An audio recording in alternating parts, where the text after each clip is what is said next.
Bonsoir, chers étudiants. Bonsoir, chères étudiantes. Chers téléspectateurs, chères téléspectatrices.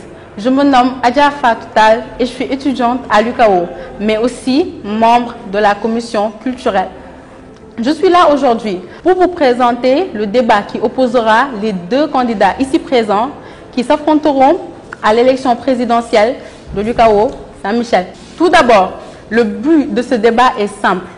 Nous voulons, à travers celui-ci, que vous fassiez plus ample connaissance avec votre candidat, que vous connaissiez, autant pour moi, le pourquoi de sa candidature, mais aussi ses objectifs pour l'école. Tout d'abord, je vais laisser le soin aux deux candidats de se présenter. Monsieur Mendy. Bonsoir, Razali Mendy. Je suis étudiant en deuxième année de licence droit économique et des affaires.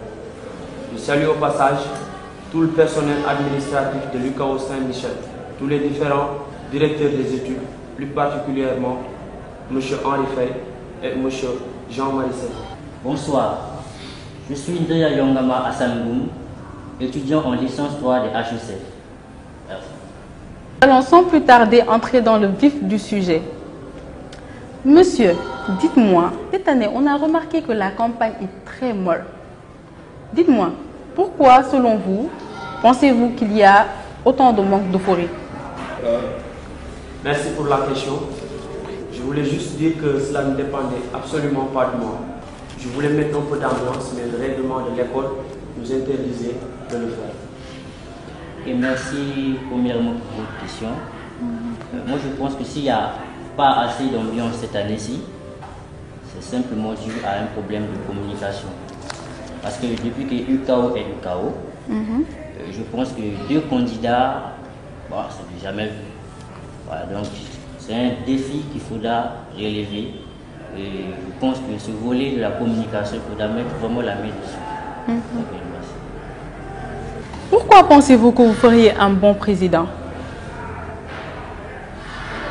Merci pour la question. Vous savez, ce n'est pas aujourd'hui que je me suis décidé de poser la candidature. C'est depuis la deuxième année, à la licence 2. Et je me suis engagé à aider beaucoup des étudiants ici.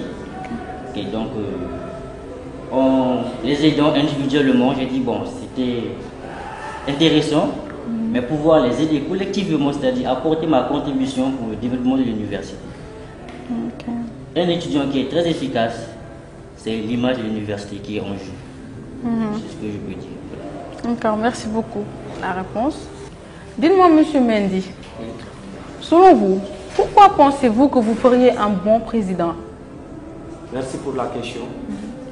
Pour être totalement franc, je n'ai jamais pensé à postuler à être président de l'UCAO Saint-Michel. Et c'est grâce à la détermination de mes camarades.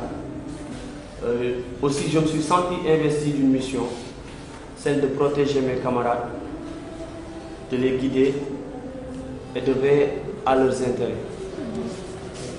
Merci.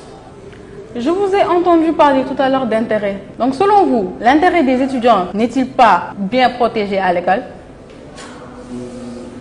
Je ne dirais pas que l'intérêt des étudiants n'est pas bien protégé à l'école, mais pendant ma campagne, j'ai été voir les étudiants de l'État, ceux qui se trouvent en clair Afrique. Et ces étudiants m'ont, je dirais, ces étudiants m'ont un peu mal accueilli du fait qu'ils se sont dit dans leur tête que tous ceux qui viennent pour postuler viennent avec de grandes idées, comme quoi ils vont réaliser ceci ou cela, mais qu'au finish, une fois élus, ils les oublient complètement et qu'ils se sentent pas concernés. C'est ce qu'ils m'ont dit. D'accord. Merci. Monsieur Ndrea, à vous. Dites-moi, quelle est l'innovation que vous comptez apporter à l'école? Ok, merci. Concernant l'innovation, vous savez, depuis que je suis à UCAO, ça fait 3 ans aujourd'hui, disons que je fais la 3e année, et il y a la même situation qui est en train de toujours me faire mal au cœur, c'est de voir les file d'attente au niveau des caisses. Et une grande université comme UKO, je pense que ça, on devait mettre des stratégies en place pour essayer un peu, et non, je ne peux pas dire éliminer ça, mais essayer d'atténuer, remédier à ce problème. Voilà, c'est ce que je peux dire. Donc c'est le seul point innovant que vous avez dans votre programme? Il y en a plusieurs, parce que actuellement on ne peut pas tout développer. Il y a des choses, on ne peut pas dire que non, on va faire. Ça dépend de l'administration. Parce qu'il y a des choses qu'on va installer à UKO, c'est avec l'appui de l'administration. En tant que simple candidat, je ne peux pas dire que voilà, je vais mettre ceci en place. Mais avec l'administration, on va essayer de chercher un accord afin de mettre des stratégies en place pour pouvoir faciliter tout le monde au niveau du paiement de la caisse. On ne met rien, mais on verra cela avec l'administration. Mais s'il vous plaît, d'après les échos, j'ai entendu dire que vous prévoyez de mettre ici un distributeur automatique. Oui, c'est un projet qu'on va soumettre à l'administration. C'est ce que je vais vous dire. Donc on ne peut pas exposer ça directement pour dire que voilà, votez-moi, je veux mettre un distributeur automatique. Voilà, donc c'est un projet qu'on va rédiger et on va soumettre à l'administration. S'ils acceptent, ok, il y aura un guichet automatique. Voilà, c'est ça. Merci beaucoup. Monsieur Mendy, la question vous revient. Je pense que je partage presque la même idéologie que M. André concernant le service de comptabilité et de scolarité. Je compte créer ou bien continuer comme l'a fait l'administration en ouvrant des comptes UKO où ils nous envoient nos cours. Je compte procéder de la même manière pour ensuite récupérer soit nos bulletins, histoire de ne pas faire un long rang devant le bureau des surveillants. Pensez-vous que l'administration pourra le faire? Parce que, imaginons qu'ils nous envoient nos bulletins par courrier électronique, après qu'il y ait des étudiants qui ne payent pas. Comment est-ce que l'administration va faire? Donc, ils vont voir avec le service de comptabilité, si je ne me trompe pas, voir quels sont les étudiants qui ont payé et ceux qui n'ont pas encore payé. D'accord.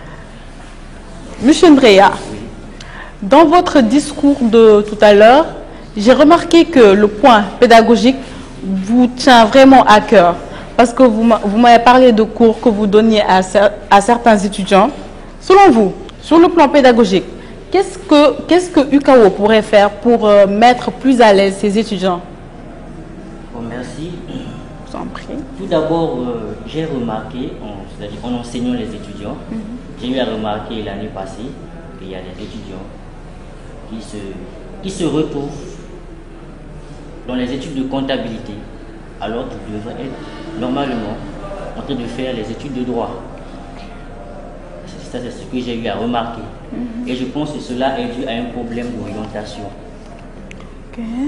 Et ce problème, je pense qu'on doit relever ce défi d'ici quelques mois pour que les nouveaux qui viendront l'année prochaine, chacun puisse se sentir à l'aise dans la filière qu'il a choisie.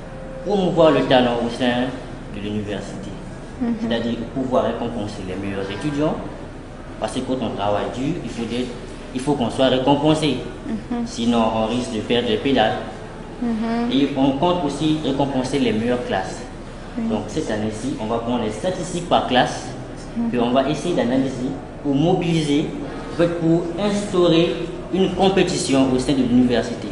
Une compétition interclasse pour rehausser le niveau afin de rendre les étudiants plus efficaces et pour essayer d'améliorer l'image de l'université à l'extérieur. Merci. En vous entendant parler, excusez-moi, mais j'ai l'impression d'entendre les anciens, les présidents sortants en fait. Parce que c'est une chose qu'on nous a promis encore et qu'on n'a jamais vu, c'est-à-dire les prix pour les meilleurs élèves. Vous savez, moi je suis un homme de parole. Et vous pouvez se renseigner, je n'ai jamais promis quelque chose, je ne peux pas réaliser. Et ma religion, je suis chrétien et je respecte vraiment ma promesse. Car la religion, on dit souvent, c'est la conscience qui éduque. C'est-à-dire que tu fais quelque chose de mal, ta propre conscience à toi-même te dit, voilà, vraiment tu as commis quelque chose, il faut vraiment te faire pardonner. Et moi, je marche selon cette optique-là. Quand je sais que je ne peux pas réaliser, je dis clairement, on essayera de faire ensemble. Mais quand je peux, je dis, je vais faire. Et la preuve, si vous demandez des étudiants que j'ai eu à apprendre, je leur dis souvent, on va essayer de traiter les exercices. Essayer, ça veut dire que tout le monde doit participer. Mais quand je leur dis, je vais faire ça, je le fais. C'est un peu ça. C'est bon. Sur le plan pédagogique, qu'est-ce que UKAO pourrait faire ou bien améliorer pour que ses étudiants se sentent plus à l'aise? Oui. Je pense que UKAO devrait faire appel à ses anciens étudiants pour qu'ils viennent aider leurs frères et sœurs à bien s'organiser dans leurs études. Parce que nous voyons qu'on manque un peu d'encadrement. Monsieur Ndrea, pouvez-vous nous détailler en quelques minutes votre programme? Ok, merci. Mon programme est composé de 6 volets. Il y a le volet académique, il y a le volet social, il y a le volet culturel, il y a le volet assainissement, il y a le volet sportif et il y a le volet innovation. Et cette année, je pense que je vais plus se focaliser sur 3 volets, c'est-à-dire le volet académique, le social et le culturel. Ce qui concerne les autres volets, nous essayerons, si le temps nous le permet bien sûr, d'essayer d'atteindre les objectifs fixés. Mais concernant les 3 volets, je vais entrer en collaboration avec l'administration. Avec leur appui, on va essayer de trouver des solutions. C'est-à-dire je vais leur soumettre des problèmes qu'on va essayer de discuter et trouver un compromis afin de voir ce qu'on peut faire sur le côté social. Merci bien pour moi. Dites-moi, selon vous, un bon leader doit être comment? Vous savez, un leader, je peux dire qu'il y a plusieurs définitions. Il y a eu beaucoup des auteurs qui ont défini qu'est-ce qu'un leader et ont donné des qualités. Il y a les Henri Fayol, les Mintzberg. Oui. Donc je ne peux pas dire que voilà, un leader doit être comme ça, comme ça, comme ça. Parce que c'est comme si je vais créer ma propre théorie à moi-même. Voilà, donc ce qui est sûr, moi je pense que UKAO devait avoir un président digne de cela. On ne veut pas prendre un président. Par exemple, j'ai eu à lire le règlement intérieur. J'ai vu, on a mis 12 de moyenne. Pour un président, je pense que 12 de moyenne, c'est peu. Selon moi, on doit fixer au moins à 17 à 16 de moyenne. Normalement, un président, c'est quelqu'un performant. Et non quelqu'un qui s'est débrouillé pour avoir 12 de moyenne et on vient, on le vote. Non. Un président doit être là, fort, mentalement, psychologiquement et, c'est-à-dire, intellectuellement solide. Voilà. On ne veut pas faire.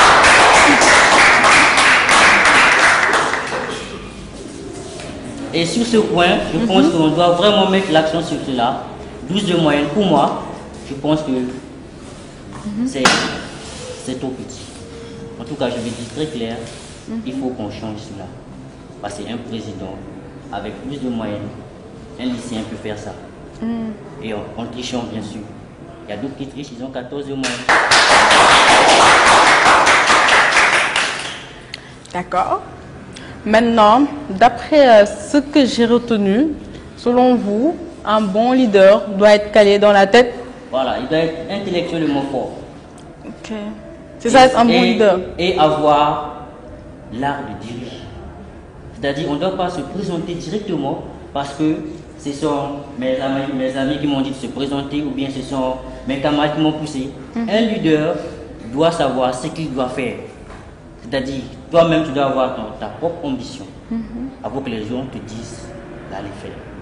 Par exemple, mon slogan, c'est le candidat d'une ambition collective, ouais, d'une alternative générationnelle. Okay. Ça veut dire beaucoup de choses. Pour moi, je ne pense pas qu'un leader, que ça soit vraiment dans la tête, parce que les notes ne signifient pas grand-chose. Parce que si je prends l'exemple de Youssou Ndour, il s'est arrêté en classe de CM2, je pense. Et maintenant, il dirige le plus grand groupe de télévision, de presse du Sénégal. Donc, ça ne dépend pas de ça, selon moi. Mais je vous accorde cela. Et je retourne la question. Je vais essayer un peu de vous éclaircir. Ok. Vous savez, les années ont changé. L'époque de Youssou Ndour, ce n'est pas l'époque d'aujourd'hui. Youssou Ndour, c'est vrai, il a arrêté les études, ça fait de 1900. Aujourd'hui, quelqu'un qui s'arrête en CM2, je ne suis pas sûr qu'il peut diriger une entreprise demain. Donc, il faut être là, calé. Les notes, c'est modifiable. Mais c'est qu'ici, on peut pas le ravir. Et ça, on le sent lorsqu'on parle. Voilà. Il ne faut pas confondre les époques. Youssou Ndour, c'est des années révolues. Nous sommes au 21e siècle. Et au 21e siècle, quand on parle de compétences, on ne regarde pas les notes, mais on regarde le savoir-faire voilà, de la personne. D'accord. Je pense que c'est ça. Merci bien. Vous m'avez dit tout à l'heure que ça fait 3 ans que vous êtes à l'UCAO. Oui. Donc je pense que vous êtes bien intégré. Oui, on peut dire ça. Ah, on peut dire, genre, vous parlez le Wolof. Le Wolof. Oui, j'ai appris quelques mots. Comme Bon, vous savez, le Wolof, pour nous les étrangers, on est obligé d'apprendre un peu les mots pour s'intégrer. Voilà. Mais on ne peut pas dire que voilà, le Sénégal, je respecte beaucoup ce pays. C'est le pays de l'hospitalité. S'il n'y avait pas de l'hospitalité ici, je pense qu'on ne serait pas là en train de discuter. Voilà. Parce que je vous dis que le Sénégal, s'il faut critiquer les pays d'Afrique, il faut d'abord écarter le Sénégal côté accueil. Voilà. Et ensuite.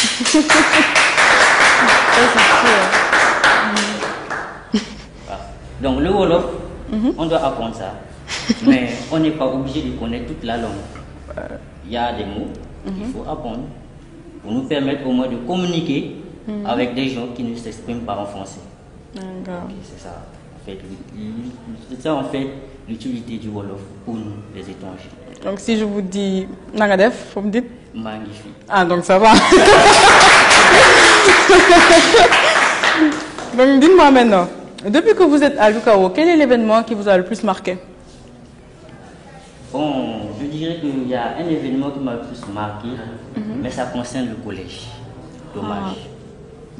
La journée d'excellence. J'aurais pu aimer que ça soit pour les étudiants aussi.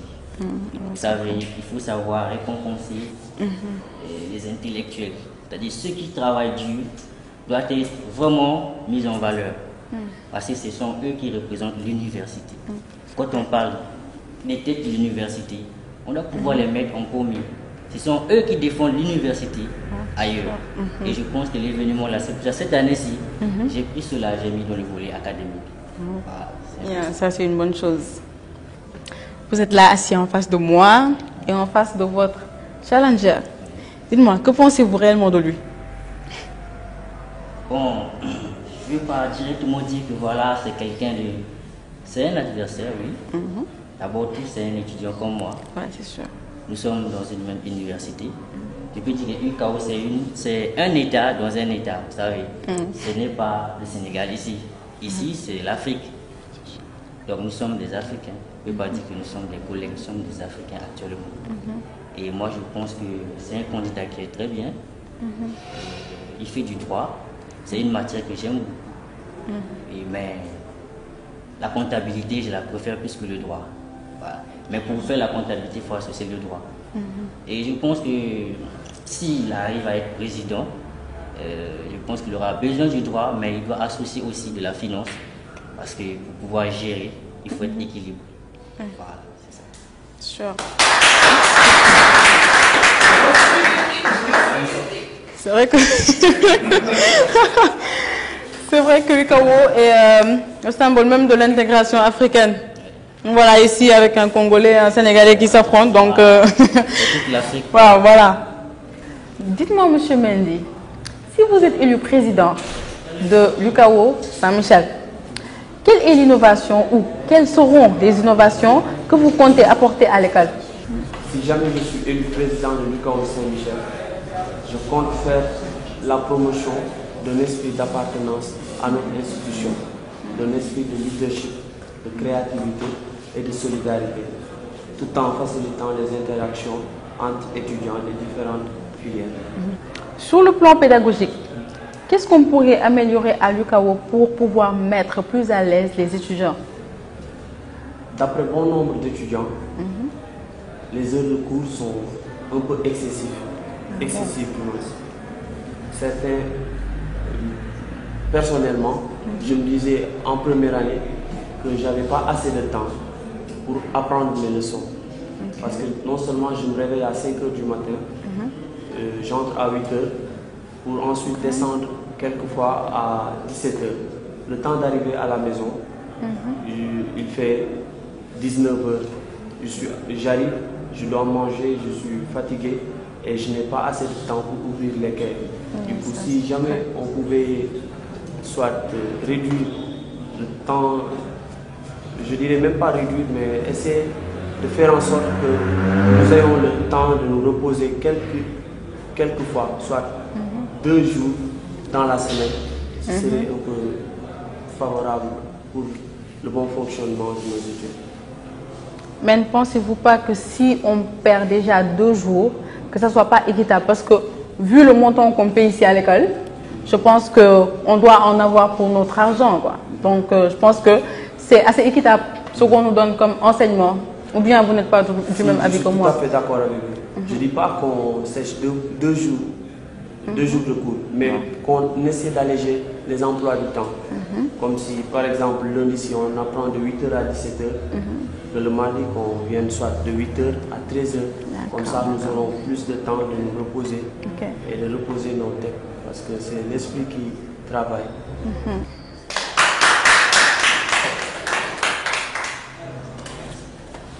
Maintenant, pouvez-vous nous détailler en quelques minutes votre programme?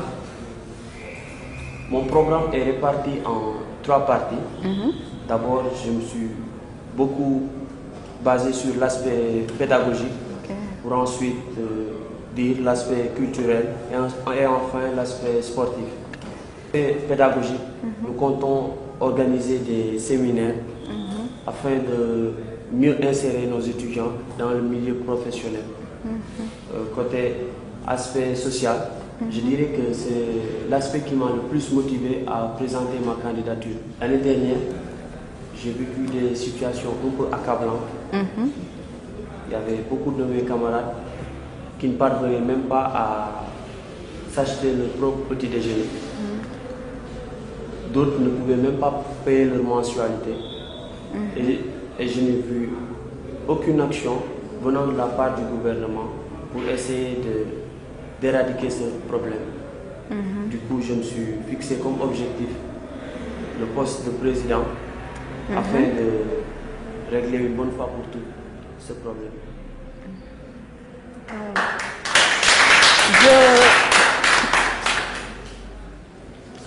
Je pense que, vous allez m'excuser du terme, mais cette partie de votre programme, je dirais que c'est un peu trop utopique.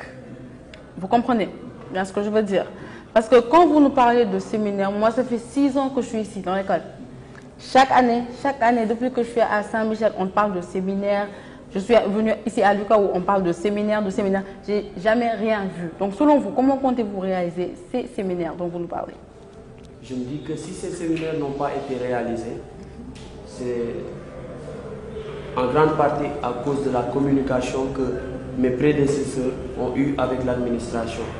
Parce que tout compte fait, toute entente provient soit d'une bonne communication. Je me dis que s'ils avaient bien communiqué avec l'administration, peut-être ou bien soit la manière qu'ils ont utilisée pour faire aboutir leur projet, cette manière n'a pas été des meilleures. Ils auraient dû soit procéder autrement afin qu'ils puissent obtenir ce qu'ils aiment réellement de l'administration. Il incombe à tout étudiant de faire des actions sociales. Nous sommes des camarades. Parfois, on voit Parfois, on voit des étudiants qui nous viennent de divers horizons, qui, avant qu'ils ne reçoivent leur argent, sont obligés de rester soit au minimum 10 jours après la fin du mois. Et du coup, ce n'est pas parce qu'ils n'ont pas les moyens financiers de payer leurs études, mais que leur argent arrive un peu en retard. Donc, le pourquoi je me dis que je me dois d'aider ces étudiants, c'est juste pour essayer de leur faciliter un peu la tâche. Je pense qu'on taxe un peu tôt nos mensualités. Parce que vouloir faire payer un étudiant sa mensualité d'ici avant le 5, je pense que ça pose un peu problème. Il faudrait qu'ils nous offrent soit au minimum 10 jours après la fin du mois. Oui. Je m'en vais vous dire que ceci est possible. Mais il faudra écrire une lettre. Parce que je le dis à l'attention de tous les étudiants et étudiantes qui sont dans la même situation. Genre, il faudra juste adresser une lettre au comptable, au financier ou au comptable général ou bien à la surveillance pour pouvoir caler la date de votre paiement. C'est juste ça. Signer une lettre, c'est assez simple. Donc pour ce point, l'école a vraiment mis les dispositions qu'il faut. Mais ceci, tous les étudiants ne le savent pas. Merci parce que vous m'avez permis d'éclairer ce point. Nous allons passer à la question 6. Comment, selon vous, un bon leader doit-il être? Un bon leader, selon moi, doit toujours montrer le bon exemple, être au service de ses camarades et faire de son mieux pour que tout le monde se sente en parfaite sécurité et qu'il règne une parfaite harmonie sociale. Donc, selon vous, c'est ça, être un bon leader? Oui, savoir diriger. Savoir diriger. Et diriger comment? Diriger en adoptant des stratégies qui vont permettre à tout un chacun de se sentir concerné sur toute décision. D'accord. Ça, c'est une bonne chose, d'impliquer les gens en d'autres termes. Oui. D'accord. Et depuis que vous êtes à l'UCAO, parce que, rappelez-moi, ça fait combien de temps que vous êtes ici? 2 ans. 2 ans. C'est long, c'est pas long. Bon, on passe. Donc, dites-moi, depuis que vous êtes ici à l'UCAO, quel est l'événement qui vous a le plus marqué? Du côté positif Des deux, positif ou négatif, à vous de voir. L'événement qui m'a le plus marqué, c'est la journée d'intégration. Oui. Pourquoi? J'ai vu qu'il y avait l'hospitalité que cette administration a manifestée pour les étudiants, parce qu'il permettait à tous de montrer soit leur culture. Que pensez-vous de votre challenger ici présent? Je pense que c'est la question qui fâche un peu. Non. À vrai dire, je ne connais pas bien André. J'ai juste entendu dire que c'était un bon étudiant. Il avait d'excellentes moyens. Ouais, c'est sûr. Oui, c'est le peu d'informations que j'ai en lui. Et j'aimerais par là dire qu'avoir une grande moyenne dans une matière ou bien dans une filière ne veut pas dire qu'on peut diriger. Le leadership n'est pas une chose qu'on acquiert. C'est une chose innée en une personne.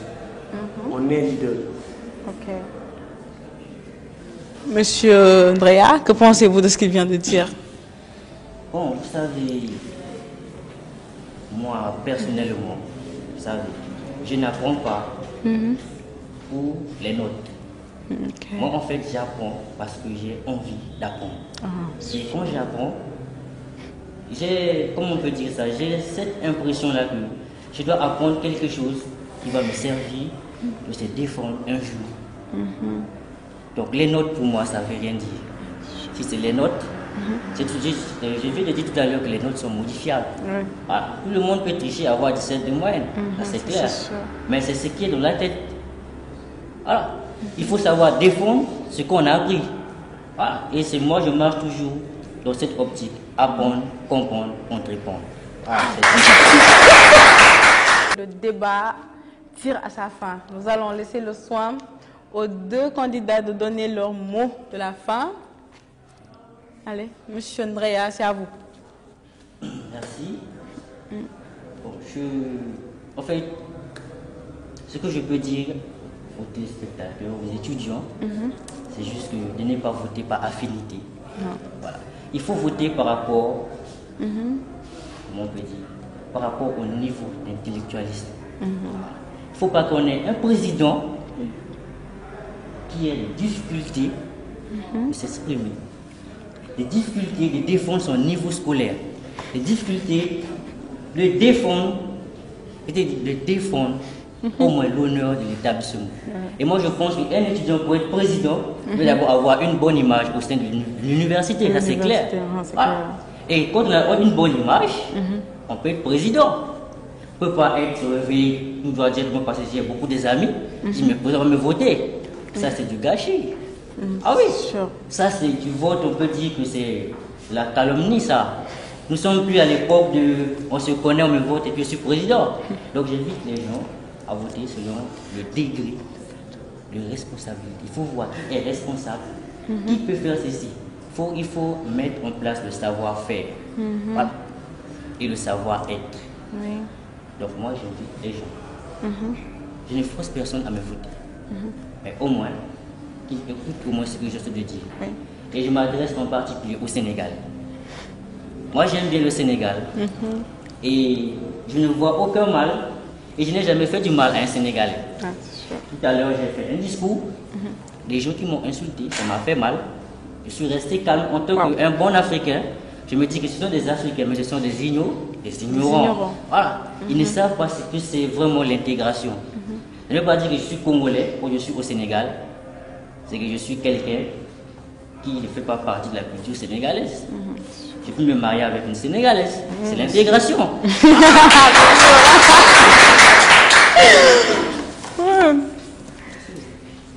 Et pour être intégré, je peux vous dire qu'il est vraiment intégré. Machallah.